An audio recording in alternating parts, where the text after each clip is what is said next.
আজ 29শে মে শুক্রবার জানিয়ে দেব আজকের বাছাই করা 40টি তাজা সংবাদ। খবরের শুরুতেই হেডলাইন্স।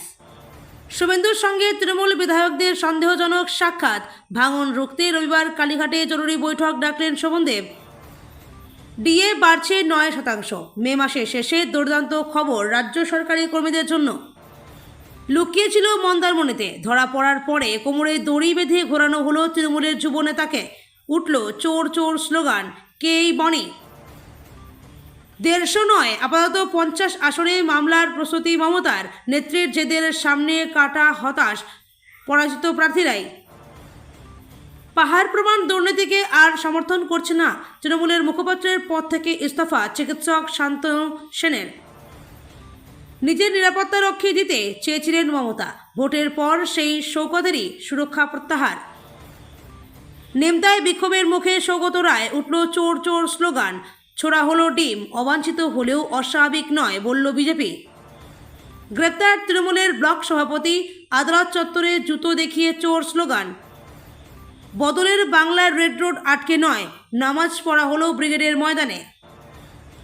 তৃণমূলকে না নামাই ভালো, শ্রমিকের ভালো তৃণমূল, খারাপ তৃণমূল মন্তব্যে কি বললেন দিলীপ? ঝালমুড়ি খেতে খেতে দিলেন ঝাঝালো উত্তর। হাউসে ওর উপস্থিতি নেই, কটূক্তি করব কখন?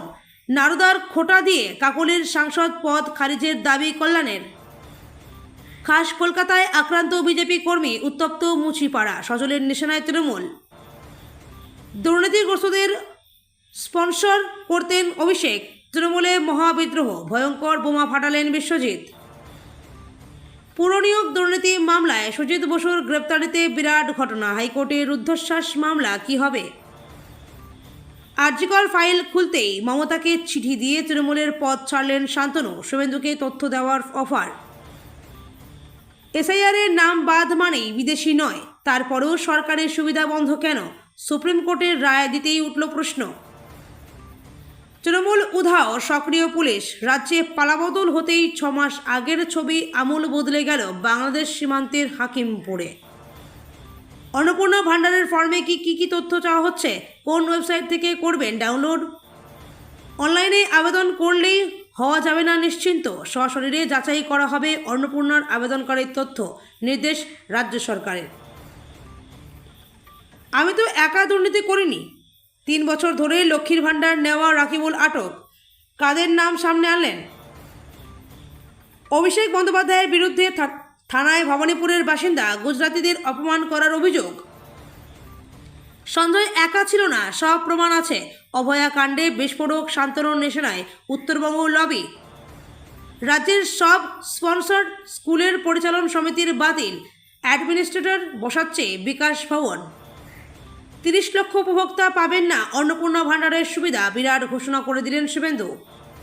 রাস্তায় পুরুষদের প্রকাশ্যে প্রস্রাবে জরিমানা, ময়লা ফেলা থুতু ফেলাতেও নেওয়া হবে ফাইন। চালু হচ্ছে স্বচ্ছ অ্যাপ।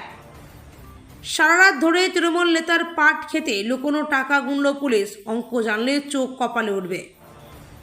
আবেদন করলে সঙ্গে সঙ্গে হাতে পাবেন আয়ুষ্মান ভারত হেলথ কার্ড। জানুন কি তথ্য লাগবে। মুখ্যমন্ত্রী হতে না পারার আক্ষেপ, মমতা বন্দ্যোপাধ্যায়কে সমবেদনা নিয়ে মুখ খুললেন সৌরভ গাঙ্গুলি। দুর্নীতি আড়াল করেছেন মমতাই, দলের পতন ডেকেছেন পিসি ভাইপোই। পার্থ চট্টোপাধ্যায়ের বিস্ফোরক মন্তব্যে তোলপাড় বঙ্গ রাজনীতি। যেমন কথা তেমনই কাজ, বিএসএফকে জমি দিল রাজ্য। সীমান্ত রক্ষায় কোন জেলায় কত একর দেওয়া হলো জানালেন মুখ্যমন্ত্রী। রণক্ষেত্র বারাসাত, গুরুতর আহত বিজেপির জেলা সভাপতি। 2 দলের সংঘর্ষে গভীর রাত পর্যন্ত উত্তেজনা। বেসরকারি বাসের ভাড়া বৃদ্ধি সহ একগুচ্ছ প্রস্তাব নিয়ে নয়া মুখ্যমন্ত্রী শুভেন্দুর সঙ্গে দেখা করতে চান বাস মালিকেরা। দলের ভিতরেই বিদ্রোহের সুর, মুখ খুলছেন নেতারা। নতুন কবিতা লিখলেন মমতা, নাম দিলেন গিরগিটি। বাজারের সবজি কিনতে গেলেও তো টিপে টিপে দেখতে হয়, দরজা কি খোলা, কি বলছে শ্রমিক। ফেস টুপি বা হনুমানজির পতাকা, হেলমেট না থাকলে কাউকে বরদাস্ত নয় শ্রমিক। ট্যাংরায় তৃণমূল কার্যালয় থেকে উদ্ধার গুচ্ছ গুচ্ছ আধার কার্ড, রয়েছে কারণ নিয়ে ধোঁয়াশা। হয়রানির অভিযোগ স্থানীয়দের। সুরক্ষা কবচ প্রত্যাহার হাইকোর্টের, ফলতা হিংসা মামলায় যে কোনো মুহূর্তে গ্রেপ্তার হতে পারেন তৃণমূলের পুষ্পা। অসমে পাশ হলো ইউনিফর্ম সিভিল কোড, বিয়ে থেকে লিড ইন, এবার সবই এক আইনে। রাজ্যের বেকার যুবক যুবতীদের জন্য বড় খবর, যুবশক্তির করকরে 3000 কবে থেকে চালু হলো পোর্টাল। রেড রোড অতীত, নতুন রীতি মেনে ব্রিগেড ময়দানে ঈদের নামাজ পাঠ করলেন সংখ্যালঘুরা। এতক্ষণ শুনছিলেন আপনারা সংবাদ শিরোনাম, এবার শুনবেন বিস্তারিত খবর। 26 বিধানসভা নির্বাচনে ক্ষমতা হারিয়ে রাজ্যের প্রধান বিরোধী দল হিসেবে আত্মপ্রকাশ করেছে তৃণমূল কংগ্রেস। খাতায় কলমে বিধায়ক সংখ্যা 80 হলেও বিধানসভা সচিবালয়ের তরফে এখনও বিরোধী দল এর আনুষ্ঠানিক তকমা কিংবা ঘর বরাদ্দ করা হয়নি। এই সাংবিধানিক সংকটের মাঝে এবার তৃণমূল শিবিরের অন্দরে তৈরি হয়েছে চরম ভাঙন আতঙ্ক। দলের বেশ কিছু বিধায়কের সাম্প্রতিক গতিবিধি ও শাসক দলের শীর্ষ নেতাদের সঙ্গে মাখামাখি একেবারেই ভালোভাবেই নিচ্ছে না ঘাসফুল শিবিরের শীর্ষ নেতৃত্ব।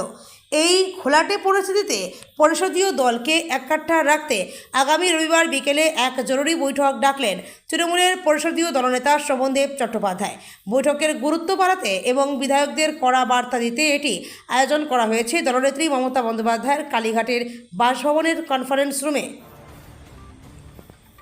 রাজ্য সরকার সপ্তম বেতন কমিশনের আওতায় সরকারি কর্মী ও পেনশনভোগীদের জন্য 9% পর্যন্ত মহার্ঘ ভাতা বা ডিএ বৃদ্ধি করেছে। এই সিদ্ধান্তে লক্ষ লক্ষ কর্মচারীর বেতন বাড়বে। এক ধাক্কায় কত টাকা বাড়লো বেতন, জেনে নিন বিস্তারিত। রাজ্যের সরকারি কর্মীদের জন্য বড় সুখবর ঘোষণা করল রাজ্য সরকার। 1 বা 2 নয়, এবার 1 লাফের 9% পর্যন্ত মহার্ঘ ভাতা বা ডিএ বৃদ্ধি করা হয়েছে, তাও আবার সপ্তম বেতন কমিশনের আওতায় থাকা কর্মীদের জন্য। সরকারের এই সিদ্ধান্তে কয়েক লক্ষ সরকারি কর্মচারী এবং পেনশনভোগী সরাসরি উপকৃত হবেন বলে মনে করা হচ্ছে। সরকারের সূত্রে জানা গিয়েছে, মূল্যবৃদ্ধির চাপ এবং কর্মীদের দীর্ঘদিনের দাবির কথা মাথায় রেখেই এই বড় সিদ্ধান্ত নেওয়া হয়েছে। বর্তমানে নিত্য প্রয়োজনীয় জিনিসের দাম ক্রমাগত বাড়তে থাকায় সরকারি কর্মীদের ওপর আর্থিক চাপও বৃদ্ধি পাচ্ছিল। সেই পরিস্থিতিতে 9% ডিএ বৃদ্ধি নিঃসন্দেহে বড় স্বস্তি এনে দেবে। হাওড়ার পরে এবার কাঁচরাপাড়া বেঁধে এলাকায় এক যুব তৃণমূল নেতা জৈনিক বনিকে কোমরে দড়ি ঘোরালো পুলিশ। উঠল চোর চোর স্লোগান। এদিন হাফ প্যান্ট পরিয়ে কোমরে দড়ি বেঁধে তৃণমূলের যুব নেতা অভিজিৎ রায় ওরফে বনিকে কাঁচরাপাড়ার 3 নম্বর ওয়ার্ডে ঘোরায় বীজপুর থানার পুলিশ। সোমবার পুলিশ বনিকে নিয়ে যায় বাবু কোয়ার্টার ও নবীনপল্লী এলাকায়, যাকে বনের ডেরা বলে দাবি স্থানীয়দের। এলাকাবাসীদের অভিযোগ, পুলিশ কোয়ার্টারের ভেতরে পৌরসভার বালতি মজুত করে রাখা হতো এবং সেগুলি বিক্রিও করা হতো। পাশাপাশি ওই কোয়ার্টারে কে থাকবে, কে ঘর পাবে, সব কিছুই বনের নির্দেশে চলতো বলে দাবি স্থানীয়দের। এমনকি সেখানে অসামাজিক কাজকর্ম চলতো বলে অভিযোগ ওঠে। প্রসঙ্গত, শনিবার রাতে মন্দারমণি থেকে বনিকে গ্রেপ্তার করে পুলিশ। রবিবার তাকে ব্যারাকপুর আদালতে তোলা হলে আদালত 5 দিনের পুলিশ হেফাজতের নির্দেশ দেয়। এরপর তদন্তের স্বার্থে পুলিশ তাকে নিয়ে যায় কাঁচরাপাড়ার বিভিন্ন এলাকায়। 26 বিধানসভা নির্বাচনে বাংলায় ঐতিহাসিক পরিবর্তনের পর মমতা বন্দ্যোপাধ্যায় অভিযোগ করেছিলেন যে অন্তত 150টি আসনে কারচুপি ও ভোট লুট করেছে বিজেপি। কিন্তু বাস্তব মাঠে নেমে সেই দাবির পারদ অনেকটাই নামাতে বাধ্য হচ্ছে ঘাসফুল শিবির। নবান্নের অলিন্দে এখন বিজেপির সরকার, আর এই আবহে মাত্র 50টি বিধানসভা কেন্দ্রে ভোট লুটের কাগজে তথ্য জোগাড় করে আদালতের দরজায় কড়া নাড়ার প্রস্তুতি শুরু করেছে তৃণমূল। তবে এই আইনি লড়াইয়ের পথে সবচেয়ে বড় বাধা হয়ে দাঁড়িয়েছেন খোদ দলের পরাজিত প্রার্থীরাই। পরাজয়ের চরম গ্লানি ও তীব্র হতাশায় ডুবে থাকা এই প্রার্থীরা নতুন করে আইনি জাতাকলে জড়াতে চাইছেন না। তাদের স্পষ্ট কথা, বিজেপি যেখানে সরকার গড়ে তুলেছে সেখানে মামলা জিতে একটা আসন পেলেও তো আর তৃণমূল ক্ষমতায় ফিরবে না। তৃণমূলের জাতীয় মুখপাত্রের পদ থেকে ইস্তফা দিলেন চিকিৎসক নেতা শান্তনু সেন। ইতিমধ্যেই প্রাক্তন মুখ্যমন্ত্রী তথা তৃণমূল নেত্রী মমতা বন্দ্যোপাধ্যায়ের কাছে ইস্তফাপত্র পাঠিয়েছেন রাজ্যসভার প্রাক্তন সাংসদ শান্তনু। দলের বিরুদ্ধে পাহাড় প্রমাণ দুর্নীতির অভিযোগের উল্লেখ করে এদিন শান্তনু সেন বলেন, আমি তৃণমূলের জন্মলগ্ন থেকে ছিলাম। দল যখন যা দায়িত্ব দিয়েছে তা নিষ্ঠার সঙ্গে পালন করেছি। দল আমাকে জাতীয় মুখপাত্রের দায়িত্ব দিয়েছিল। দলের হয়ে জনবিরোধী এমন অনেক সিদ্ধান্তের কথা মিডিয়া এবং সংবাদপত্রের কাছে বলতে বলতে গেছি। তার জন্য অনেক সাধারণ মানুষ আমাকে কথা শুনিয়েছে, আমাকে হজম করতে হয়েছে। শান্তনুর ক্ষোভ কিন্তু রাজনীতিটা শেষ পর্যন্ত মানুষের জন্য। সেই বাংলার মানুষ 2026 সালের 4ই মে বিপুল জনাদেশে যখন বুঝিয়ে দিলেন যে চাকরি চুরি, আরজিকর কাণ্ডসহ বিভিন্ন পাহাড় প্রমাণ দুর্নীতির বিরুদ্ধে তারা রায় দিয়েছেন, তখন সেই মানুষের রায়কে মাথা পেতে নিয়ে হার স্বীকার করা উচিত। ভোটে হেরে একের পর এক তৃণমূল নেতার জীবন আমূল বদলে গিয়েছে। কেউ গা ঢাকা দিয়েছেন, কেউ কেউ আবার দলের বিরুদ্ধে ফোঁস করছেন। এমনকি দাপুটে তৃণমূল নেতারাও রীতিমতো ঘরবন্দি করেছে নিজেদের। একে একে হারিয়েছে নিরাপত্তা বলয়। এবার ক্যানিংয়ের দর্দণ্ড প্রতাপ নেতা শওকত মোল্লার সমস্ত নিরাপত্তা রক্ষী তুলে নেওয়া হলো। 26-এর ভোটে তিনি ছিলেন ভাঙড়ের প্রার্থী। আইএসএফের নওশাদ সিদ্দিকীর কাছে হারের পর থেকে শওকতকে আর প্রকাশ্যে দেখা যায়নি। এরপর নতুন সরকারের আমলে তার যাবতীয় সুরক্ষা প্রত্যাহার করা হলো। তাকে তিনি নিরাপত্তাহীনতায় ভুগছেন বলে ঘনিষ্ঠ মহলে জানিয়েছেন। এক সময়ে ভাঙড়ের প্রয়াত সিপিএম নেতা তথা বাম আমলের রাজ্যের মন্ত্রী আব্দুর রাজ্জাক মোল্লার শিষ্য ছিলেন ক্যানিংয়ের শওকত। 2011 সালে রাজ্যে তৃণমূল জামানা শুরু হওয়ার পর মমতা বন্দ্যোপাধ্যায়ের দলে যোগ দেন শওকত। দমদমের সাংসদ সৌগত বৃহস্পতিবার নিমতা থানায় স্মারকলিপি জমা দিতে গিয়েছিলেন। সেখান থেকে বেরোনোর পরেই সাধারণ জনতার বিক্ষোভের মুখে পড়েন তিনি।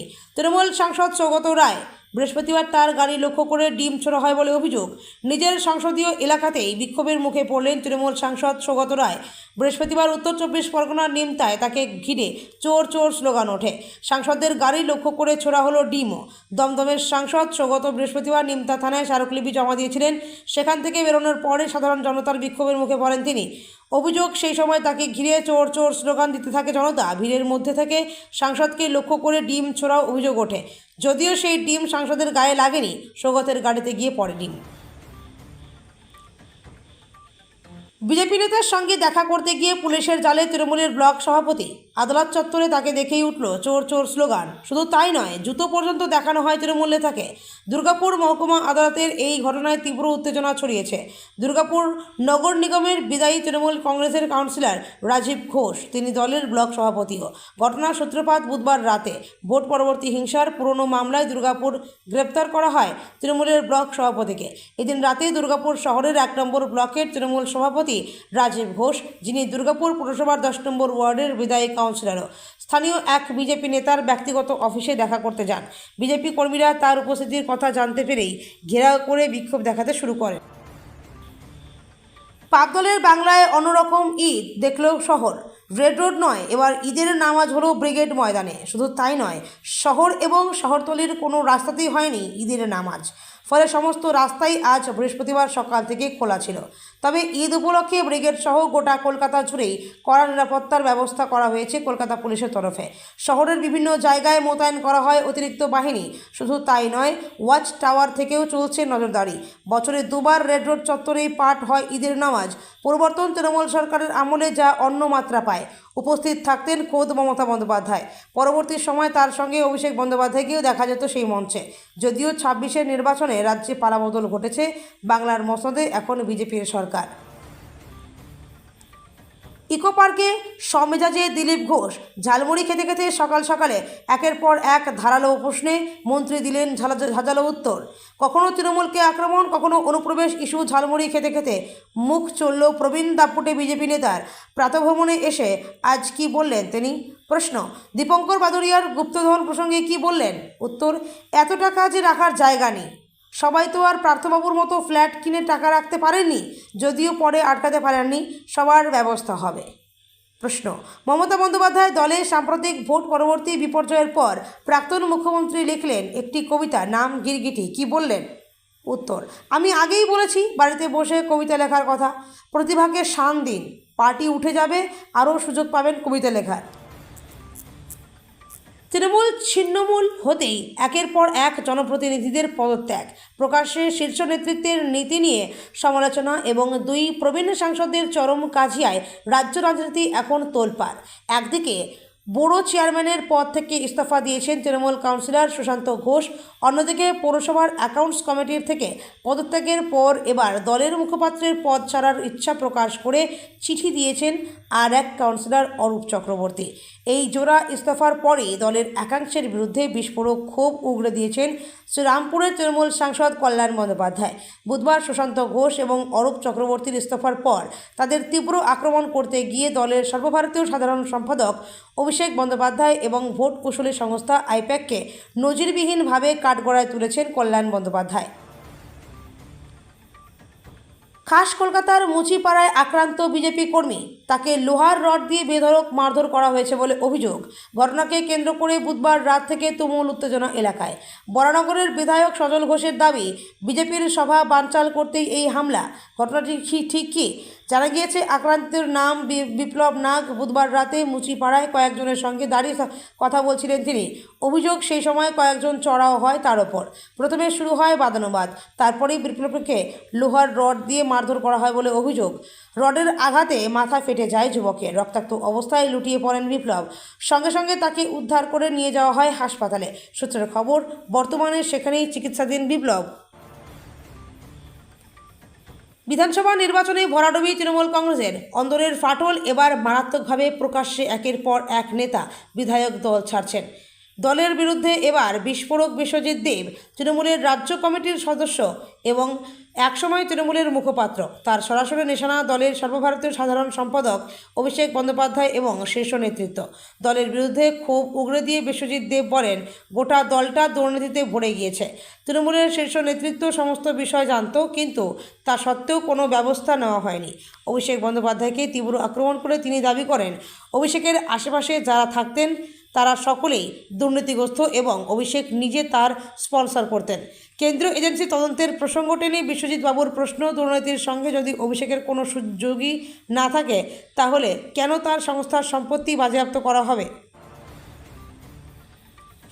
পুরনিয়োগ দুর্নীতি মামলায় এনফোর্সমেন্ট ডিরেক্টরেটের হাতে গ্রেপ্তার হয়েছেন রাজ্যের প্রাক্তন দমকল মন্ত্রী তৃণমূলের দদণ্ড প্রতাপ নেতা সুজিত বসু।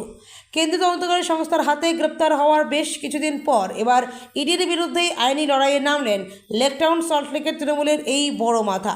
ইডির ভূমিকা, নিরপেক্ষতা এবং কার্যপদ্ধতি নিয়ে সরাসরি প্রশ্ন তুলে কলকাতা হাইকোর্টের দ্বারস্থ হয়েছেন তিনি। রাজনৈতিক উদ্দেশ্য চরিতার্থ করতেই ইডি সম্পূর্ণ অন্যায় গ্রেপ্তারি করেছে তাকে, এই অভিযোগ এনেছেন। তার গ্রেপ্তারি এবং ইডির দায়ের করা ইসিআইআর এর সম্পূর্ণ প্রক্রিয়াকে চ্যালেঞ্জ জানিয়ে এই পাল্টা মামলা দায়ের করা হয়েছে। আদালত সূত্রের খবর, শুক্রবার অথবা আগামীকালই বিচারপতি অমৃতা সিনহার এজলাসে এই হাই প্রোফাইল মামলার শুনানি হওয়ার প্রবল সম্ভাবনা রয়েছে। যখন কোনো রাজনৈতিক দলের প্রধান রক্ষকই তার দলের হয়ে সওয়াল করতে রাজি হন না, তখন দেওয়ালে লেখা স্পষ্ট হয়ে যায়। 26 বিধানসভা নির্বাচনে তৃণমূল কংগ্রেসের ঐতিহাসিক ভরাডুবির পর থেকেই ঘাসফুল শিবিরে শুরু হয়েছে এক নজিরবিহীন পদত্যাগের হিড়িক। পরাজয়ের দায় কাঁধে নিয়ে সাংসদ থেকে শুরু করে পুরসভার শীর্ষ পদাধিকারীরা যখন ব্যাকফুটে, ঠিক তখনই মমতা বন্দ্যোপাধ্যায়ের কোর কমিটিতে পড়ল বড় ধাক্কা। বৃহস্পতিবার দলের জাতীয় মুখপাত্রের পদ থেকে ইস্তফা দিলেন চিকিৎসক নেতা ডক্টর শান্তনু সেন। তবে কেবল এই ইস্তফাই নয়, দলনেত্রী মমতাকে লেখা তার পদত্যাগের বিস্ফোরক ভাষা এই মুহূর্তে রাজ্য রাজনীতির অলিন্দে এক তীব্র কম্পন সৃষ্টি হয়েছে। এতকাল টেলিভিশন স্ক্রিনে যে মুখটি দলের সমস্ত ভুল ত্রুটিকে আড়াল করতে ঢাল হিসেবে ব্যবহৃত হতো, তিনি এবার দলের বিরুদ্ধে সরাসরি দুর্নীতি ও অনৈতিকতার তীর ছুড়ে দিয়েছেন।